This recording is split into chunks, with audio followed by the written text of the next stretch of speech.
20 kilometers, he had a lead of 42 seconds on Matteo Jorgensen and 49 on Isaac del Toro. Juan Ayuso was there, and Paul Sexas had survived a crash to still be in it, even though the chances of winning it were a little far-fetched. The Plateau de Solaizon, a warm-up for the race that will happen at the Tour de France in a month's time. Almost 4,000 meters of climbing. This was going to be a special stage.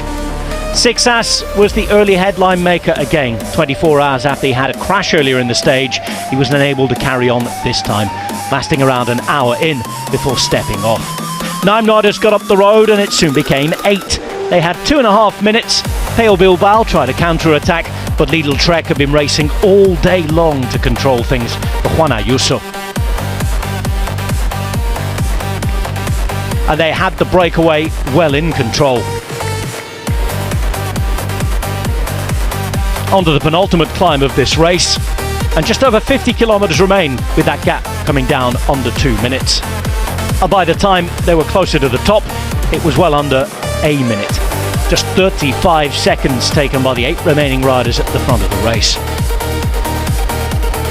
3 from Netcompany Ineos were trying their luck. Laurens de Plus, Carlos Rodriguez and Kevin Vauclin. There was a Giro stage winner in Steinhauser. Barret who won a Mont Ventoux as well. It was a mighty group up the road.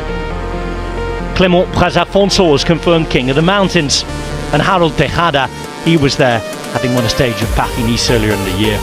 Going into the final climb, Luke Tuckwell had Maxime Vorhils with him, and everyone else was ready to challenge him. The breakaway were going to struggle to put up any kind of challenge. Tuckwell was in following mode. That's exactly what he had to do. Those 42 seconds to play with over Matteo Jorgensen. Prazafonso would be caught. Harold Tejada too. And then as things got going at the front, and just before Isaac del Toro launched, Luke Tuckwell was in trouble. Del Toro started the day just a few hours after winning a first professional race on French roads. The former Tour de l'Avenir winner was straight across to the remaining 2 in the break, Rodriguez and Barret. And with just under 9 kilometers to go, he'd ride straight past them.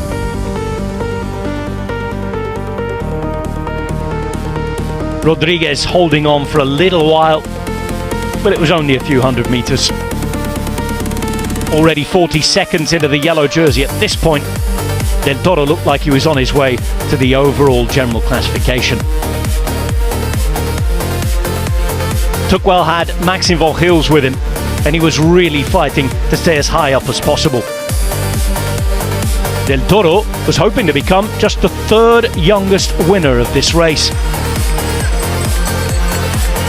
and the youngest since Greg LeMond won in 1983. Juan Ayuso had hung in, and just a few kilometers later than his early attack a day earlier, he went in search of the man at the front of the race. Ayuso did briefly get the gap down to just under 40 seconds. Then Toro was there to accelerate away again.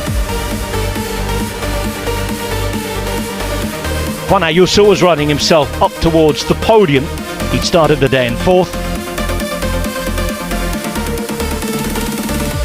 And Matteo Jorgensen was on his way to losing his spot on the podium, struggling in the final couple of kilometers of the climb, as by this point Del Toro was riding away.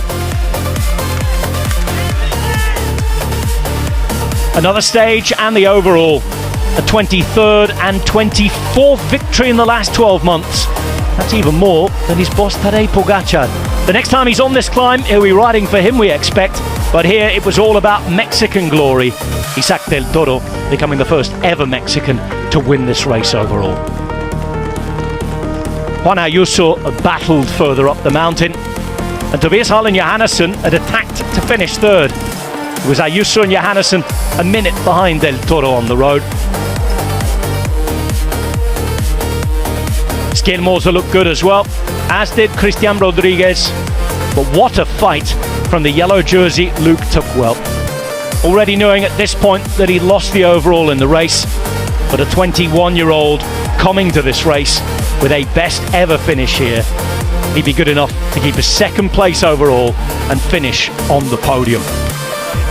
The discovery of a new young star for Red Bull Bora Hansgrohe, another confirmation of this Mexican magician's talent. Torito turning the table. He has won every stage race he's managed to finish, including now the Tour Auvergne-Rhône-Alpes, the Dauphiné to you and I.